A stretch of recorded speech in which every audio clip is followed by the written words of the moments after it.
Okay, so I may have had one more module, one more video that I wanted to make that didn't quite fit in other places that I couldn't find a good place to fit it. So I'm putting it here as a bonus episode.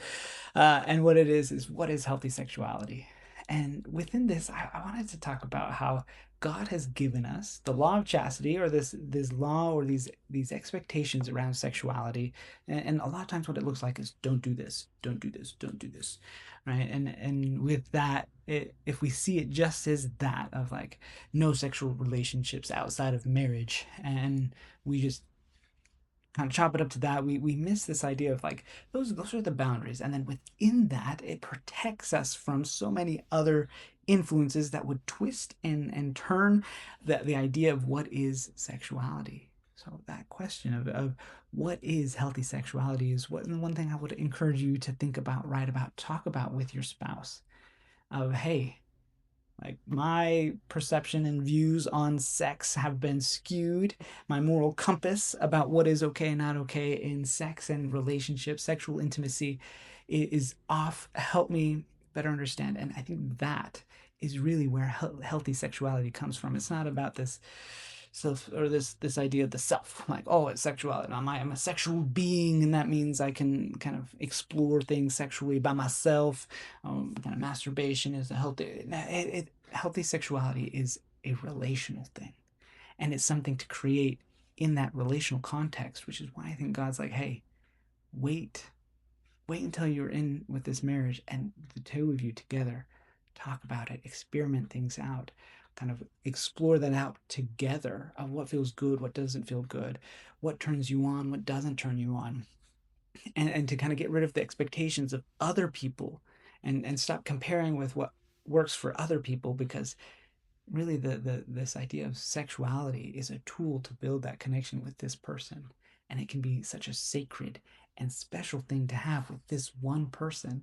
That's something you create with each other, and being able to talk and negotiate, and to kind of explore that out with that person without that external influence telling you like, hey, this is what you should expect, hey, this is what you should do. Obviously we should have those conversations with our parents and with other people who we trust to give us good solid advice. But really this idea of sexuality, why God doesn't necessarily tell us like these positions or these things. He says, hey, save that for your spouse, save that for man and woman, to explore that out together, to feel that out together, and to experiment. And if it doesn't feel good for one or the other, then don't do that. And if you're willing to kind of work on this and then kind of finagle it, let that happen.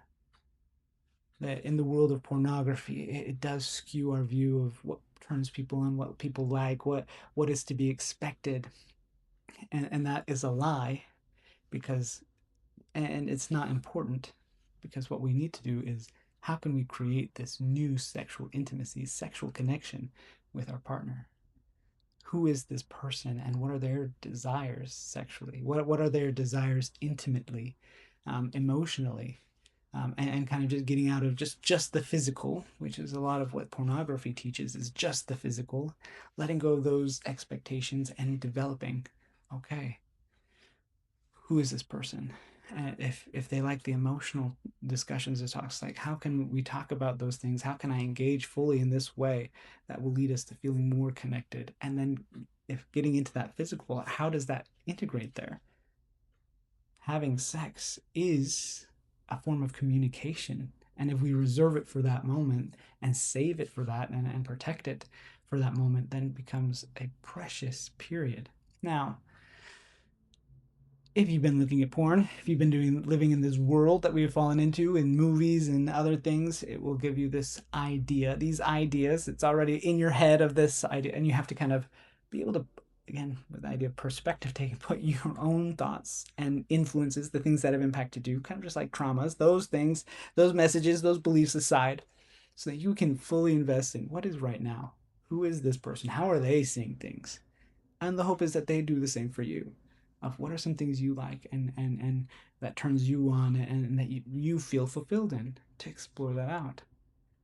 And as you are getting rid of the addiction and the compulsiveness and the selfishness of that, and are able to give yourself fully to this other person and them to you, sex and healthy sex will be such an awesome thing. It's a beautiful thing. It's a fun thing to have with that person, that one person that you want to share it with. Write today of some of the messages you've learned from pornography that may not be true, and think about the things that in your own sexual experience and exploration that has been good. It might be also a helpful thing to write about what has God taught about sexuality, about chastity, about relationships, and consider talking to your parents, your spouse, to others about, hey, like, what do you think about this? What has been your experience? Not necessarily to compare with them about what you need to do, but to kind of get a better idea of like what is real and what is not just the lie that's fabricated to stimulate one part of your body. Write about it and make some changes. Move yourself. Make some commitments. You've got this. Good luck.